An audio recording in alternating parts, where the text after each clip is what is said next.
Okay, today we are going to talk about machine learning in public health informatics and technology. This is lecture number 7.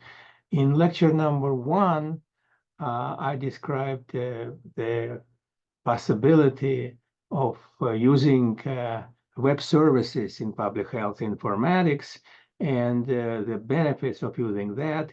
And this is an approach that can revolutionize public health and public health informatics and technology. Today, we are going to talk about machine learning. That is also a very important step ahead that will move forward our possibility to face various challenges in public health in a much better way than we ever had this opportunity we had before. So now I would like to tell you that I received a number of messages from you. We have already over 200 viewers of my lectures, and I would like to recommend you my book that was published this year, and it contains various codes that we use in our lectures, and some of you asked where they can get codes. They can get these codes in my book, but also we can cover something in my lectures. So this book you can order in Amazon and other platforms. So what is supervised learning, as I would like to tell you? Supervised learning in machine learning is just a way to confront different problems. And the supervised learning is the following. When you talk about machine learning, we know that we take a data set and we split the data set in a training data set and in a test data set. In a training data set, we train our system, we train our model, and we get the best model. So in supervised learning, we give the general model, generalized. For example, it can be linear regression, can be polynomial regression, but the computer gets the best possible, for example, linear fit in our data. Okay, because if you have the data, you can have various possibilities to approximate them. But in linear regression, so this approximation will be just a straight line. But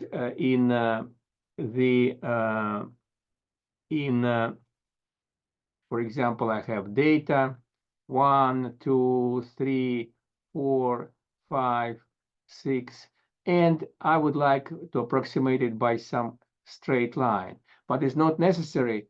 It's not. It is necessary to get the best possible lines. And what is the best possible lines? That minimizes some norm, which is called also cost function. So we should minimize the cost function. And I would like to explain to you what does it mean cost function and how we minimize it.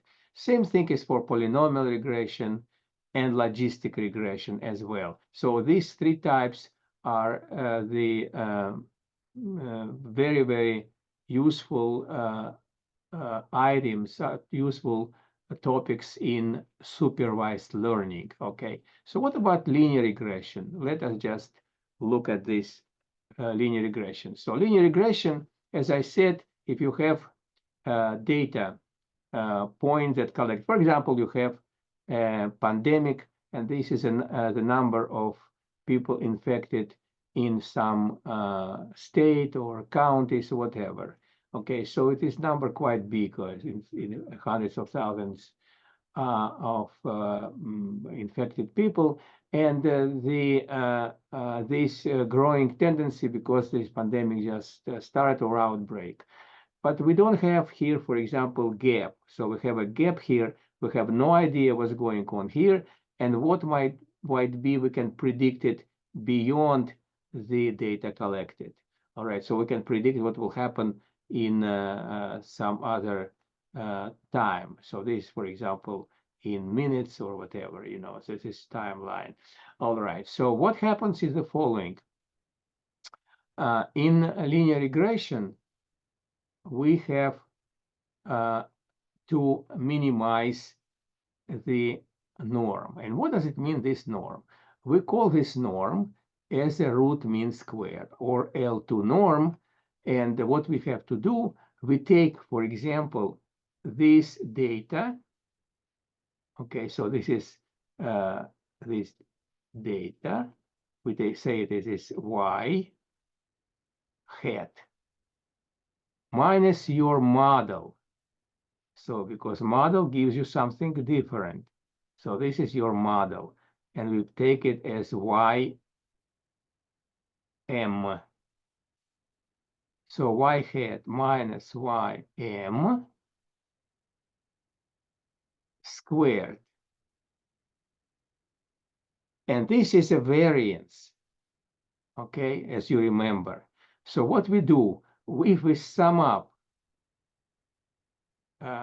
these distances squared, right, because y minus ym, it gives you distance, the distance between this point and this point. Suppose you have here 1, 2, 3, 4, 5, 6. So 1 to 6. And this is we call cost function equals this one. And we need to find your model in some ways that it minimizes this expression, or minimizes this norm. And we take this one, we have to put to I, and here is I index. So this is shows that it is index I runs from 1 to 6, and you minimize over the model ym, because this is fixed, and then you have to get the best line, because otherwise you can have this line and whatever. But the most important that you give the computer a constraint. It has to be linear model. So computer cannot give you something like this, okay, because it is linear. It is supervised machine learning. You give the model, and computer is doing for this. It shows you the best line. And what does it mean, the best line? You know that the best line, ym, is m is a slope, x, plus b. B, it is intercept, or this is intercept, or it is bias, and this is a slope. This is a slope. All right, so it is slope and bias. So it gives you generalized function, because linear regression, but computer gives you exactly what m should be and b should be to minimize this norm. So therefore, we have to put here below this mean m and b. So it minimizes over this m and b, this expression, and you get m and b. So the best possible line that feeds the data. Okay, and what is happening here, that the linear regression algorithm that is quite common, and also you can find in my book, for example, the code gives you accuracy. In this case, it is 0.98, which is 98% of accuracy. And it gives you also a p-value. You remember my previous lectures, p-value is statistical criterion. So if it is statistical significance, the p-value should be less than 0.5. In this case, it is very, very small. It is 10 to the 5th power, very small. So this is statistically correct, and we can accept this because it is statistically correct, and accuracy is very high. It is 98%. So computer gave us the best possible fit into the original data. That is very, very important. Okay, so what happens is that in many textbooks you can find that regression is not unique, because we use in the algorithm of linear regression, we usually use a steepest descent method. So steepest descent method is you start with initial guess, and it goes from these lines, it goes in perpendicular to these lines, it goes to some minima. And this is local minima, and this is global minima. And if it goes here and it stucks here, okay, it's very, very hard to get it out. There are some methods to get it out, but of course, this is a very unpleasant situation because there are different minima, and you don't know what it is. So maybe your solution is correct. I would like to say that all this is not true, because the linear regression and also logistic regression that we are going to talk later gives you unique global minima. It doesn't give you unique minima if you have data like this. For example, you have x, and you have multiple y for each x. In this case, you have no unique solution because this function we call not convex. In this case, for example, we have y hat minus 5 squared. This is function convex. It is parabola like this one, convex, and it has one solution, minimizing y equals 5 hat equals 5, because when y equals 5, it is 0. But the problem is that when you have situation like that for each x you have many y's, then this is undetermined. There's many y. We can put them as, let's say, z. So z also is a function, and in this case we do not have convexity. We call it is non-strictly convex function, and that's in this case you have something like this, and you have many solutions. So you have like that. Okay, so but when we talk about linear regression that we use for our data, we don't have the situation like that, and we have always unique solution, unique. So this start with something here, and you always go to the global minimum. This is very important. So if you see in some textbooks saying that sometimes linear regression gives, for example, non-unique solution, this is not true. It is always gives you in gradient descent method, gives you always unique solution when you have linear regression. Okay, so it always goes to the global minimum. Okay, this is very good. Now, in our lectures previous, I discussed when we talk about the data, and we have the data in public health, informatics, and technology, or in data in general. You should do first data exploration, and data exploration, one of the initial steps is to do scatter plot, because in scatter plot you can see right away how data structured. Okay, so you don't have situations like for one data point, you have the data point here. You have many points that correspond to this x and so forth.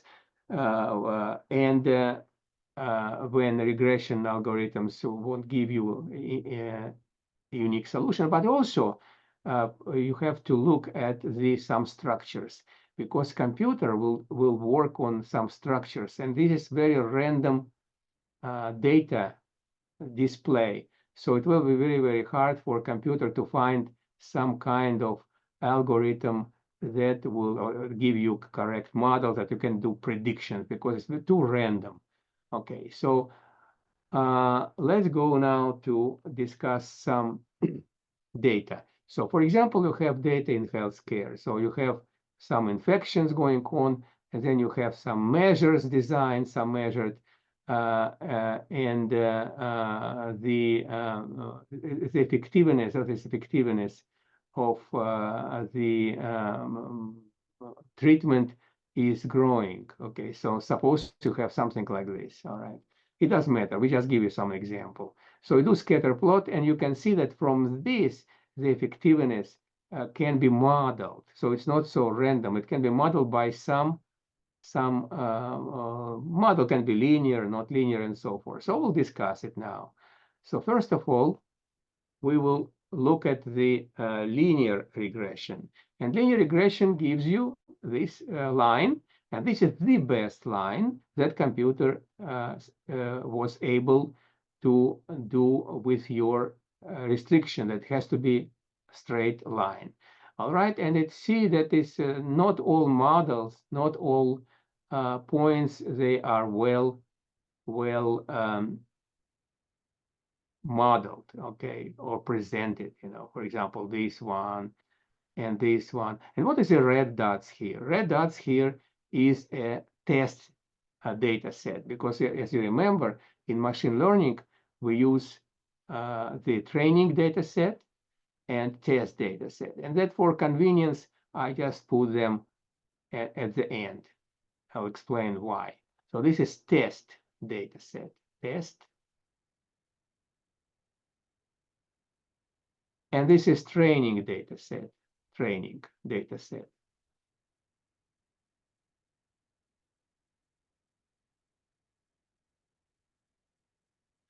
So the idea is first we train our data, our model on the data training data set, and we can see how test data set is presented by your model. Maybe it's a good presentation, a good fit, or maybe not. So we have to do work with a training data set. This is the whole idea of machine learning.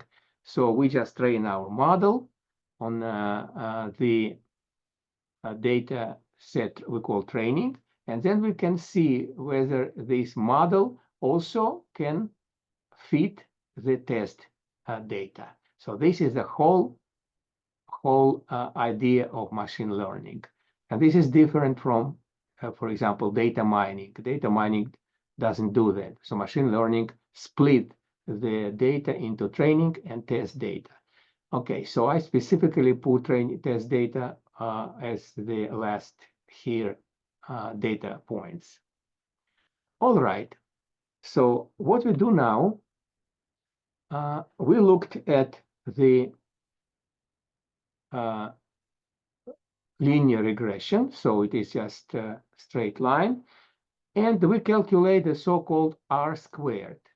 R squared score, or R squared, gives you the amount of data that support your hypothesis, that is linear model. It is called R squared. Okay, and it only 25% for linear regression. So only 25% of the data, they support the data, they support the your choice. Okay, and this is actually, as I said, the computer did the best job. It gave you the best fit, and even it is the best fit, it's only 25%. So we have to discard this, and specifically we see also here the algorithm gives the conclusion that is poorly chosen model and try another one. All right, so what we do, we can go, for example, now to see maybe it is polynomial of the second degree. It's parabola, polynomial of the second degree, okay, is parabola, y equals x squared. It's parabola. Okay, so it is parabola. It is quite smooth function and so forth. But look at that. It's not bad. Gives some kind of fit into the training data set. We are happy with that. Okay, but here is now the computer chooses training data and data set test, randomly. Okay, so because in the previous example, I just put this at the end, but here is randomly. So we have 1, 2, 3, 4, 5. Those are test data. And it is quite well describes this one, 2 points, but very poorly describes 3 points at the end. Okay. And I tell you something that many of my colleagues who work in data science, in industry, and everywhere, they have so-called rule of thumb. What they do, they don't bother with too many calculations. What they do, they say, they take, for example, the training data set, that is the explanation why I put them at the end, and see, for example, the one data point before end and the end point, and see the trend. The trend is descending, while the model is not descending, is ascending model. So they also discard this model. That's how they use. But I do not recommend you to do that, although sometimes it works, but we can do much better criterion than what I explained to you now. Okay, in this case, as a matter of fact, we have already much better. We have 76% of the data that supports this model, but it's still not so good. And it is written poorly chosen model. Try another one. Okay, so let's go. Here it is 3. We take the third order polynomial. I remind you, third order polynomial will be like this: a1 x to the third plus a2 x to the second power plus a3 x plus a4. This is a polynomial of the third power, and this is a bias, as I said, and those are coefficients. And the computer algorithm for the polynomial regression with n equals 3 gives you this approximation of the data. It is our model. And you see again that we have the previous and the last one. It is descending, decreasing, and the model gives you increasing. So my colleagues would discard this model too. And we'll go to next. So X3 is much better now. It is, look at that. It is R squared score. It is 89% already. They support the 89% of the data, support your model. But it's still not the best. So it is the model, accept the model with no improvement. So it means that please do something better than that if you can. Let's do like that. We take n equals 4. N equals 4 now, it is quite good. We take previous and the last one, it is descending, and the computer gives you also, and 4 means it is 4 order polynomial, which will be y equals a1 x to the 4th power, and so forth, so on, and plus a5. This is the intercept here, will be. This is the intercept. Okay, so that is how it works. But I just do not recommend just to use this criterion because it is too simplistic and not always works, as I tell you. But many people in data science, they use this very simplified criterion. Let's go now, and I will show you something better. By the way, we have R squared score is 95%, which is quite good. And it shows that please, so it is good job. And if you increase the power, can be overfit. And we'll talk about this overfit in a minute. Okay, so what does it mean overfit? Before going to that, I would like just to show you the plot that shows on the x-axis the polynomial degree. So we started with 1, as you remember, 2, 3, and we chosen 4. Okay, so as you remember, we work with training data set. In training data set, the computer will do it, will increase the order of the polynomial in such a way that the error will decrease, of course. It will decrease, it is already very, very small. Okay, but the problem is that there is overfit. When it is overfit, so what does it mean? That overfit means you correctly model training data set, but you cannot correct test data. You cannot present accurately the test data. So this is a very bad. So because our goal is not to fit accurately into the training set, but based on our calculation made for training data set, we have to fit the test data. Okay, that is and here is what it is.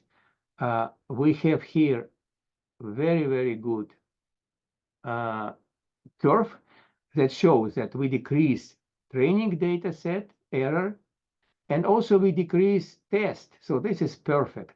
But here, starting from 5, we already have this terrible overfit. So we're decreasing training data set, but the data test data error is growing very, very fast. It is incredible. Goes to 10 to the 5th power root mean square error. Okay, when the error in training data set goes to 0. So this is a golden rule, we call. The golden rule says that you have to, in machine learning, you have to be aware of overfit, because overfit means that you do good job in training data set or in model training data set, but it is a trade-off that at the same time you make big mistakes in modeling or representing or fitting your model into the test data. This is a called golden rule. So you have to cut off we cut off here. This is overfit. This is a very dangerous in machine learning. And in many situations, not in many, but sometimes I saw a person who graduated university, who came us to work, and he started working on machine learning. And he says, oh, now this doesn't work, algorithm doesn't work, it's no good, because he forgot about overfit, and he went right here somewhere, showing that this one is training data set is good, and he said his training data set is good, but it is terrible mistake in test data. So it means that you cannot do predictions, you cannot do anything. So this is overfit data should be completely eliminated. Okay, and you should choose 4 as the best fit. But however, we can also, and I always teach our students that we also can check some other minima. Okay, for example, this, and that. All right, let's see now to be sure that you're absolutely correct. So when you take n equals 5, so it is here. N equals 5 is here. You already have overfit. Yeah, because it is in the area of overfit. Okay, so look at that, what we have. We have wonderful job in getting this best model using the training data set. This is all training data set. And also we have test data, but we have terrible mistake here. For example, this is -20 instead of, I think it was 12 here. So it's a very big mistake in test data.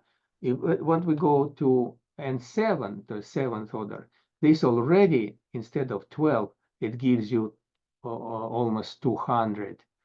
So error is growing, and we see it from this slide.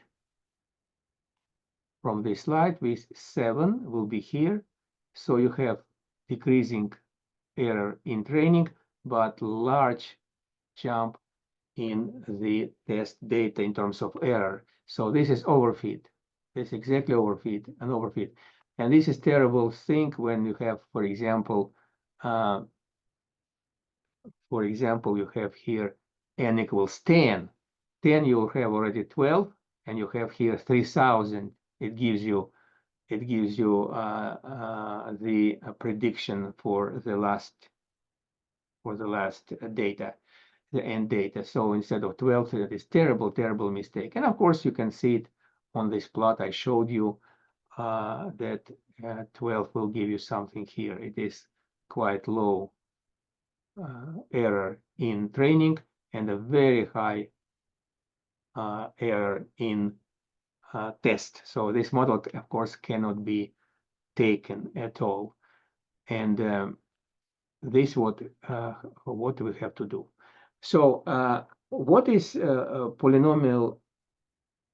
Making a conclusion, polynomial regression is very important in healthcare, because with polynomial, the polynomial regression, if you do it right, you can predict the values. For example, what would happen.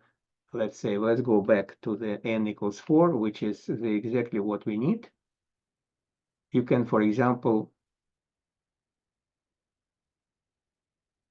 yes, you can, for example, you can predict values here, you can predict here, you can predict values even beyond the data collected here. Okay, beyond this the end point, you can do prediction. All right, so this is a very powerful algorithms that we use when we have complex data that we have, for example, in various situations in public health informatics. So we have complex data, and the correctly used polynomial regression can give you accurate predictions. What about logistic regression? Let me just show you. Logistic regression, yes, it's this word is a little bit strange, because logistic regression actually is doing classification, not regression, classification.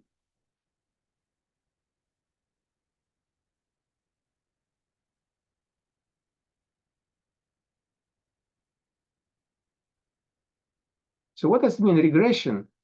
Regression means that you can predict, for example, what happens between two points. So this point, for example, 10, this is 20, and you can predict, you're doing regression, you can predict here, you can predict here, where you do not have data, you cannot collect the data. Okay, they do prediction, all right? It's very a powerful algorithm. But classification, you don't do prediction. For example, you can predict that this will be, at this point will be, for example, 8.56. Classification doesn't do this kind of numbers. It gives you binary, true or false, true or false. That's what classification does. And we work, we like in public health informatics, use numbers. So instead of true and false, we can put, for example, for true you can put 1, and false you can put 0. But this is a binary. So classification gives you binary estimates. So for example, you have the patient has cancer, or it doesn't have cancer. It has a disease or do have disease. It would be outbreak, or it won't be outbreak. So it is 0 and 1. There is no possibility in logistic regression to give the some numbers, in continuity. So it will be just binary. And so therefore it is basically, it is not actually regression, but it's commonly used name regression. It has to be classification, but it's okay. All right. So what we're going to do is quite different. between the, let's say, linear regression and logistic regression. You see, in linear regression, we use a line. So we have a line, and we try to fit your data to a specific line, which is called the best choice, that minimizes the cost function. Okay, and in the linear regression, the cost function is just a sum of variances. Okay, square of distances from a model to the actual data points. Now, we talk about, before going to logistic regression, we would like to talk about the so-called sigmoid function. This is sigmoid function, so it's not linear. But here, we can take, for example, a linear model, for example, or any kind of model. Okay, and we still will have this sigmoid function. This is a wonderful, wonderful thing. So it doesn't matter what it is, what a function is represented by x. You will have the function which goes from 0 to 1. This is a wonderful, wonderful, wonderful function that is used in machine learning and other algorithms that we use all the time. Now, so here, for example, we have this function.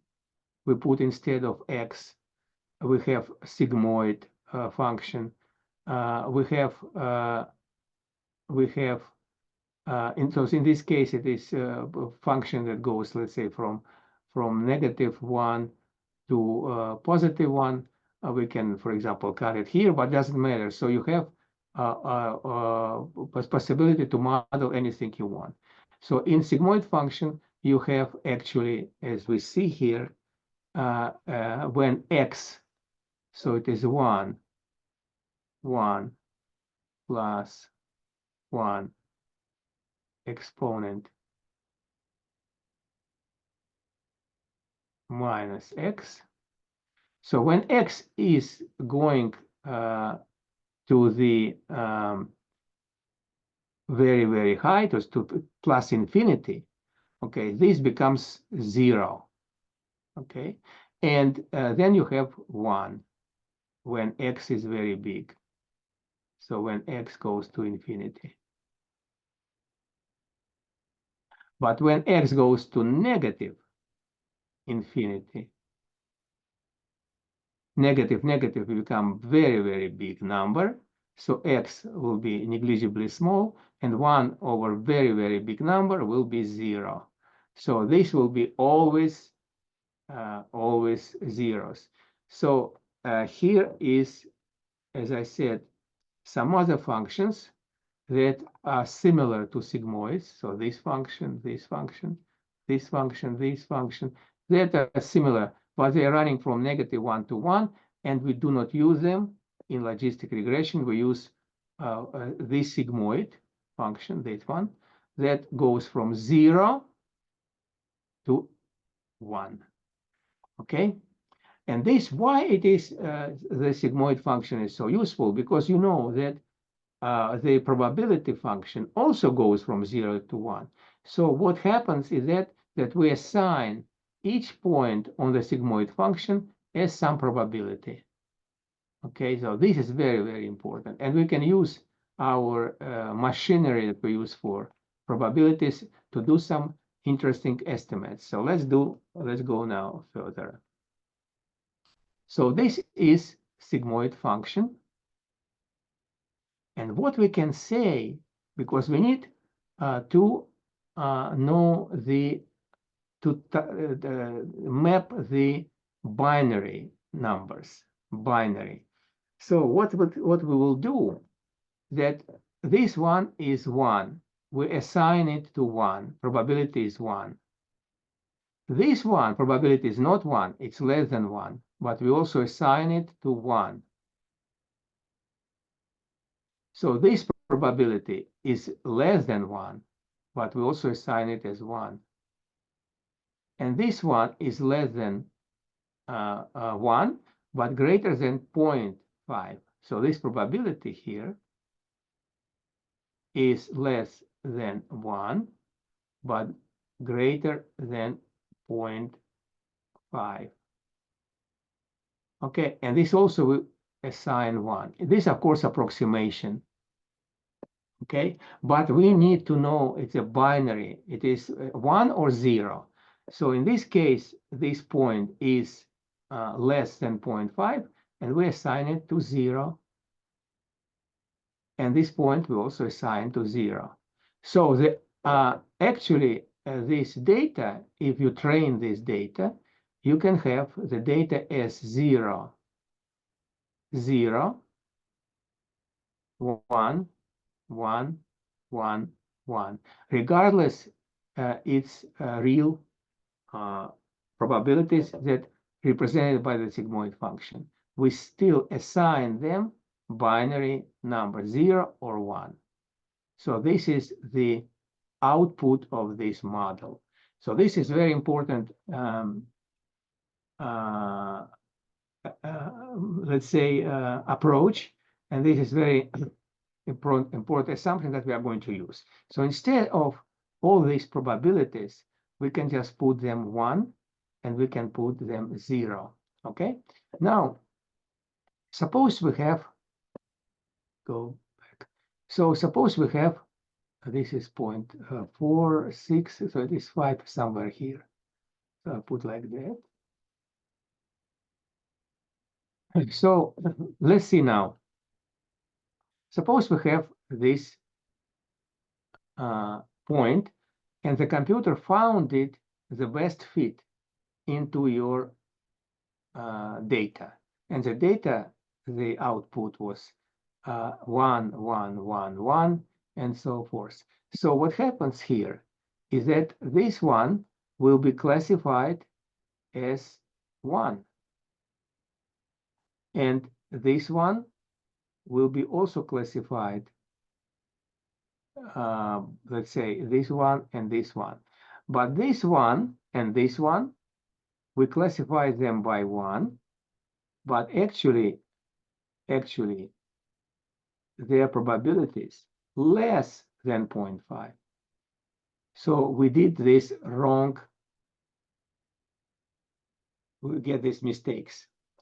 So logistic regression gives you the possibility also to estimate how your model is good for projection or prediction of your data. And if, for example, you have many parameters that estimate the person has cancer or not, for example, this has cancer and this doesn't have cancer, so we can, there is also model can make some, for example, this one is incorrectly classified because it has classified as 0, but actually it is 1.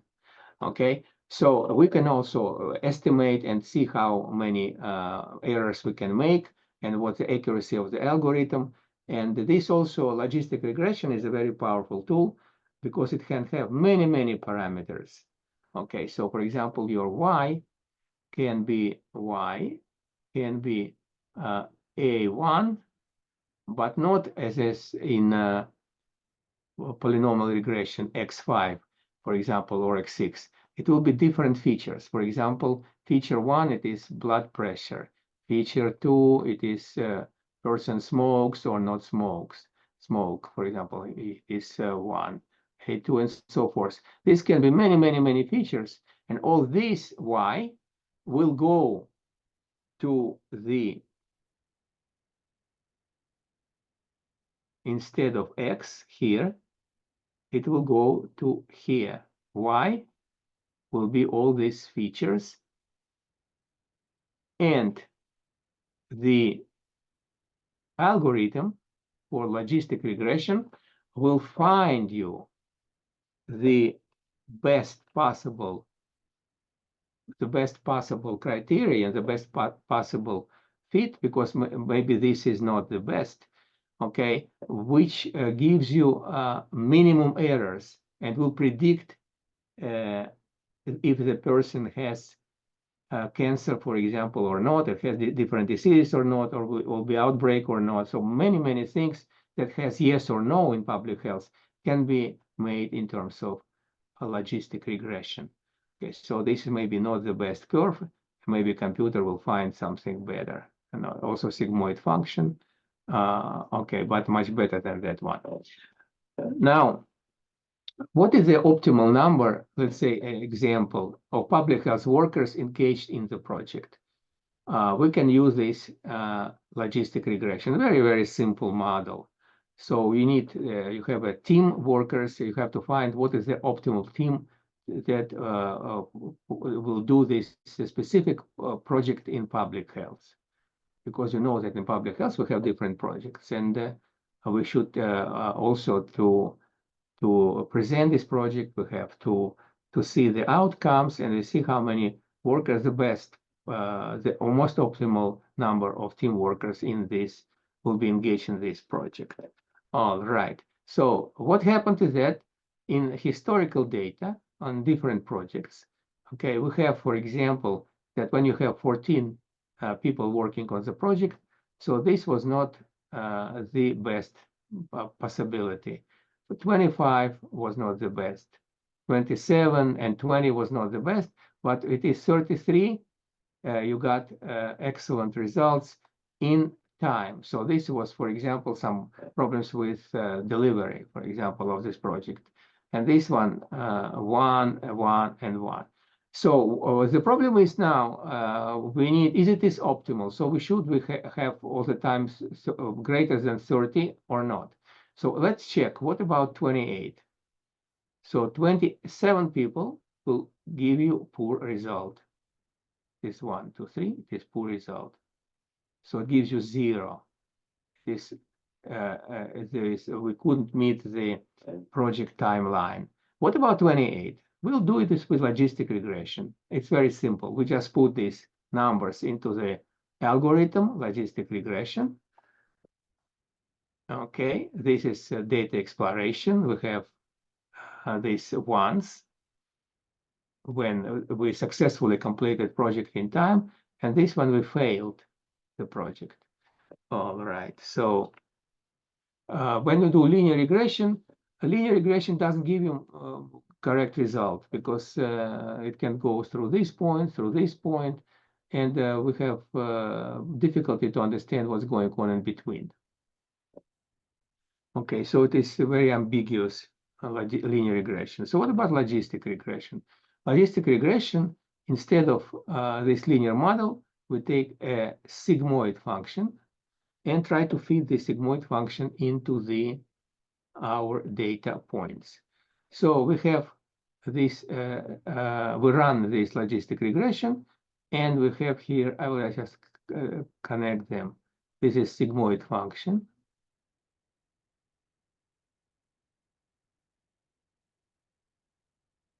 Here is data,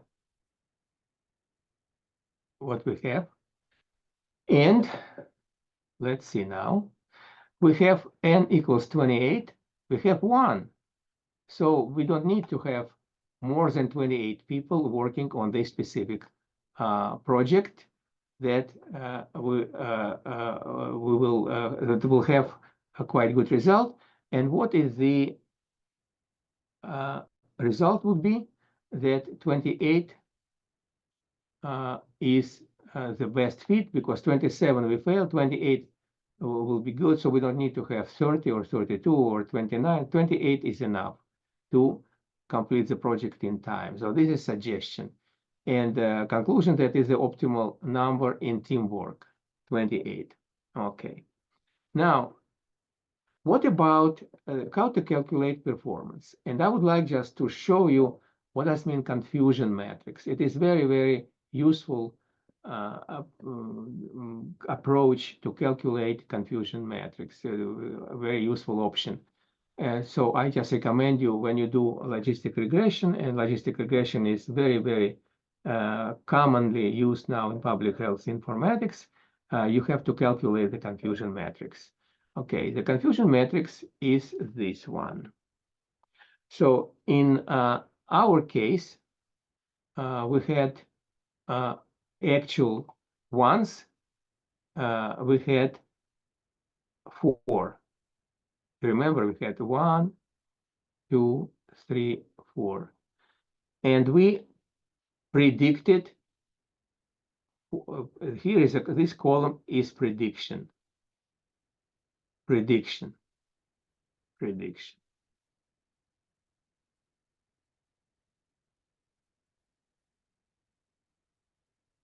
And this one row, it is actual.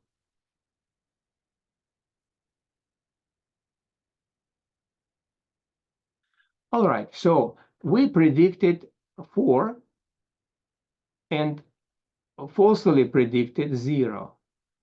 So 4 we actually had, actual 0 plus 4, and we predicted 4. 4 plus 0, it is 4. So we have perfect model. So we can rely on this model with great confidence. So this about ones and zeros. We had zeros, 4 plus 0, it is 4. And predicted 4 plus 0, also 4. So diagonal, so we go horizontally and vertically the same number. So this means that it is perfectly accurate model that we did for predicting the structure of the number of people working on the project. And now I would like to, in logistic regression, it's very useful criterion. It is precision. Precision means you take actual number, it is true, let's say positive we call, and divide it by total predictions. So in this case, we had, remember, we had 4 zeros, we had 4 zeros, and we had TP will be 4, TP here is 4, and false we didn't have, it is 0, so we have 1. So precision for zeros we have 1, and precision for ones we also have 1, because we had 4 ones, 1, 2, 3, 4, and we didn't have any false ones, so we have 1. So we have precision excellent. It is 1, 1. And also accurately. Well, accurately is a little bit different from precision, okay, because in accuracy, what we do, we take the total number of correct precisions, correct predicted numbers, we had 4 and 4, and divided by the total number. So 4 plus 4 is 8. We have to divide this over 4 plus 4 plus 0 plus 0. So accuracy is 100%, because this 8 by 8, it is 100. So you have to divide the total predicted numbers, correctly predicted numbers, divided by total numbers of predictions. So we have 100% accuracy. It's correctly predicted numbers, correctly predicted, divided by total. This is important. Now, I would like, you can have this example. You can do it yourself. Suppose you have a true model, and this you have predicted model. So here you make some mistakes, and you have to calculate, for example, precision and accuracy. So we have, let's say, for example, we have true predicted values. We have only 2. So this is TP will be 2, 2 plus 2. And falsely, we have 2, because we have 4. So 2 divided by 4, it is 50% precision, which is not so good. And for ones, we have 4 ones, the total we predicted, but the correct is 6. So we have 67%. And accuracy, we have the total predicted correctly numbers will be 6. 4 plus 2 is 6. And divided by the total numbers, we have 8. So we have 75% accuracy. So it's not so bad. but of course not so good either. So it is like average performance. Now, so you understand now what means precision and accuracy, and how to calculate this, because precision you use it is related to some accuracy estimate for, let's say, for zeros and for ones. You split 0, 1, and accuracy is a total number that identifies the performance of your algorithm. Now,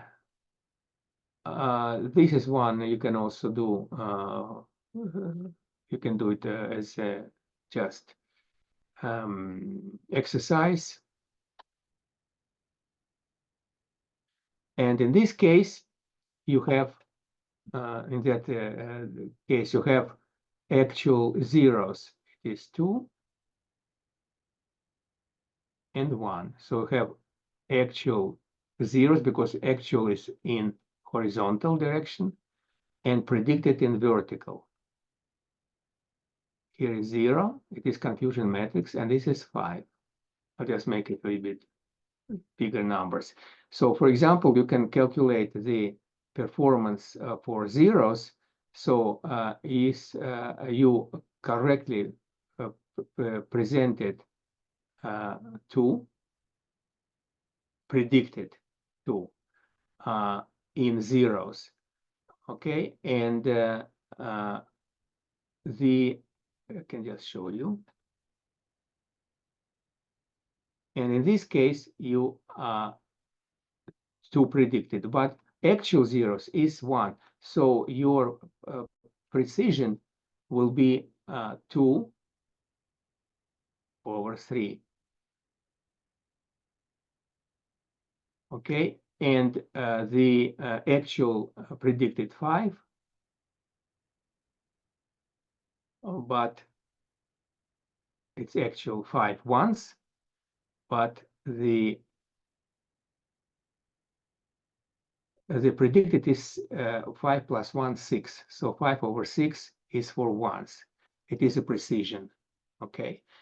And the accuracy will be, you have to put 7, 5 plus 2, 7. And total is 5 plus 1 is 6 plus 2, 8. 7 over 8 is your accuracy. So this precision for zeros, this precision for ones, and this is accuracy.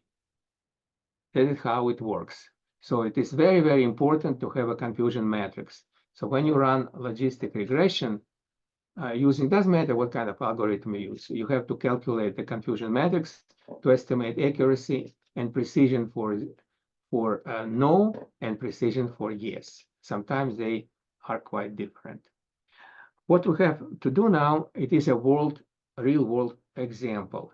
So what we can do is we examined 3,751 patients and apply logistic regression to determine the risk of getting coronary heart diseases, or CHD, based on the various data, including features like age, gender, smoker, blood pressure, blood biochemistry, chronic diseases. It can be diabetes or cholesterol level, glucose, many. It doesn't matter. For logistic regression, you don't have any limit on terms of your features. You remember I told you that we have, in this case, we have 3,751 patients examined. And we have features, can be 100, can be more than that. Okay, we will also, in my future lecture, I will also show you how to do feature engineering, because sometimes when you do feature engineering, you find out that out of 100, only maybe 20, they are impact, these features impact the outcome, the final result. So 80 features you can discard. This is called feature engineering. Okay, so we can examine which feature influences the most the final result, final prediction. So what we do here, actually we have 0, so no coronary diseases within, let's say, 5-10 years. It depends on what we would like to establish. So it is over 3,000, and the model gives prediction based on the fact that out of 3,000 we have patients over 500 who developed coronary heart disease, okay, based on all these kind of features. And now we can predict, for example, if the new patient comes with all these features, 5.1, 5.2, smoking, glucose, or something like this, whether it goes to the first 0 or goes to the 1. That gives that the person has a risk of getting coronary heart disease. Okay, that is problems, many problems like that in public health informatics and technology we use, and we successfully use logistic regression. In this case, we have, as I said, that it is very important to run the confusion matrix, and confusion matrix gives you 3025, this model, and it is 154 were poorly detected, poorly modeled, and this algorithm gives correct 509 results, and false gives 63. So it means that 63 patients that we try to model, they actually do have the coronary heart disease, and we say that they do not have. And here is 154. This accuracy is 0.94. We also will discuss in my future lectures how we can boost the accuracy, how we can reduce these numbers. But this number is quite good as well, because 94% accuracy is quite good. But we can go even higher accuracy in different other algorithms that I'm going to present in my next lectures. So this is it gives you the confusion matrix, gives you these results specifically for this algorithm. Okay, I tell you that these numbers can change. For example, we had kind of feature engineering we used for that, but we can also boost the accuracy if we include more parameters. All right, so that is how logistic regression works. And that is, as I said, it's quite useful and used all the time in public health informatics and technology. But in my future lecture, I will also present you a more sophisticated algorithms that can do prediction. But doesn't mean that logistic regression we should discard. No, it is quite useful and powerful algorithm. Okay, so now how we can do this prediction now? So since we have this algorithm, we can, for example, have put the questionnaire, right? When person can fill up, let's say 65, it is age, male or female, how many cigarettes smoked per day, let's say 20, what was the cholesterol level, it is 200, for example, do you take medication, and it's questions like that. And it gives you with 94% accuracy if this person has the risk to get coronary heart disease or not, using logistic regression. Okay, so for today we finished, and next time we will talk about other algorithms that we use in machine learning to better approach various public health informatics and technology problems. Okay, bye-bye.